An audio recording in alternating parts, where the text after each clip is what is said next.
You've probably noticed something weird when playing League. Blue side always seems to win more. Maybe you have thought, is it just me or is red side cursed? From my experience, I always tend to win more on the blue side. So, what's the deal? Some people say it's about skill, others think it's just bad luck. But what if I told you, the real reasons run way deeper? Let's look at numbers first. Across multiple patches and the different ranks, we see a clear trend. Blue side consistently has a high win rate. But here's the catch. Red side actually gets high MMR players on average to balance this out. Riot's matchmaking system recognizes that red side is at a disadvantage, so it assigns slightly better players to try and even things out. But despite that, blue side still wins more often. That means there are some deeper gameplay mechanics at play here, making the blue side just better. From my personal experience, I don't know about you, dodging skill shots just feels different depending on what side I'm on. I'm really bad at dodging thrash hooks, and when I'm playing on red side, it's like I suddenly lose all my reflexes. But on blue side, I'm still getting hit by his hooks, but at least I'm dodging them sometimes. And I started noticing something. When I position myself in the lower right corner of my screen, I dodge skill shots way better. That's because of the camera angle. On blue side, your champion naturally sits in that lower left area, giving you better reaction time and visibility. On red side, you are forced into the upper right, where dodging feels awkward. You have to look at a different direction, and if you try to look at minimap at the same time, well, good luck, because it's really hard. Trust me, once you start paying attention to this, you will notice this pattern too. But dodging skill shots isn't the only reason blue side has an advantage. Objective control is another huge factor. Let's talk about Baron and Atakan. Imagine blue side is contesting Atakan in top side. Red team wants to get a position. So, how they can approach Atakan to set up a fight? Through river, lane or tribush? The point is, majority of players will try to contest through tribush, which sets up a great opportunity to fight for blue team. Same thing doesn't apply for blue side, because in top side there's no tribush, only lane and river. They cannot enter their position because of how the map functions. And in both sides, it works the same for both sides. Another thing is Drake's and the Baron positions. They are similar. Blue side has an advantage for Baron area, while red side has good ways to approach Drake area. But here's the thing, one Drake is not as important as one Baron. If blue side didn't get good position initially, they can drop Drake and chill, while red side will have to fight Baron even in a bad position. These small things are adding up to already winning blue side, which makes it even stronger. Now let's talk about pro play. Watching tons of pro games, I started seeing a pattern that nobody really talks about. At some point in every meta, bans on red side get locked in. What I mean by that is, there is a moment in the patch cycle where certain champions are considered OP, even as blinds, so red side wanna ban them all the time.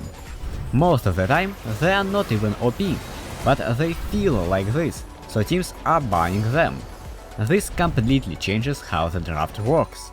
Red side cannot target ban or ban good champions versus their planned composition. It's like playing with handcuffs. Sure, the introduction of the fearless draft system made things better by forcing diversity, but red side still loses its flexibility, and that's a game changer at the highest level. Now, let's talk about counterpicks. In theory, red side should be the superior side in draft. They can counterpick first pick on blue side, blind jungle or AD on 2, then counterpick again on 3. The only weak point of this side is fourth pick, which has to blind if blue side is drafting properly. Then they get last pick, meaning they can hard counter enemy pick once again. Theoretically, red side is really good, but sadly, pro players aren't using counter picks the way they should. Instead of locking in hard counters, most teams prefer drafting for comfort. Why? Because they think execution matters more than theory. A counterpick might be great on paper, but if a player isn't comfortable on that champion, it won't matter. That's why we see teams locking in safe, consistent champions instead of risky counterpicks, which ironically makes the blue side even stronger, since it can dictate the pace of the draft. But let's not get it twisted. Counterpicks do matter. In the right hands, they can decide entire games, and pro players can easily learn them, because they are playing the game all the time. It's not hard to pick Malphite in 5 to 10 games to learn him and feel how he plays, so then you can counter Jace easily, which by the way was one of the safest blind in a winter season. Just think about it. Vayne into a triple melee composition. I wouldn't want to play versus that. Or a Lulu pick into a full dive comp. That shuts down all their engage. The problem isn't that counterpicks don't work, it's that players don't utilize them correctly. If pros actually embrace counterpicks more and played around them with proper game plans, red side would be way stronger. The issue is, at both the pro level and in solo queue, players often default to what's comfortable and fun rather than what's optimal. So, is red side doomed forever? Well, it doesn't have to be. If players learn how to draft properly, red side could actually be the superior side. But here's the problem. It's never going to happen. At the end of the day, both in pro play and solo queue, players draft for comfort rather than strategy. And that's not a bad thing. People want to play their best champs, not stress about theory crafting the perfect counter pick every game. Unless the mentality shifts, blue side will keep winning because it's easier to execute strategies there. Riot could step in and rebalance things by adjusting draft mechanics or objective positioning, but they won't do it most likely, so red side will be worse all the time. So there you have it, blue side dominates the rift. Red side might look better on paper, but in practice, it's a different story.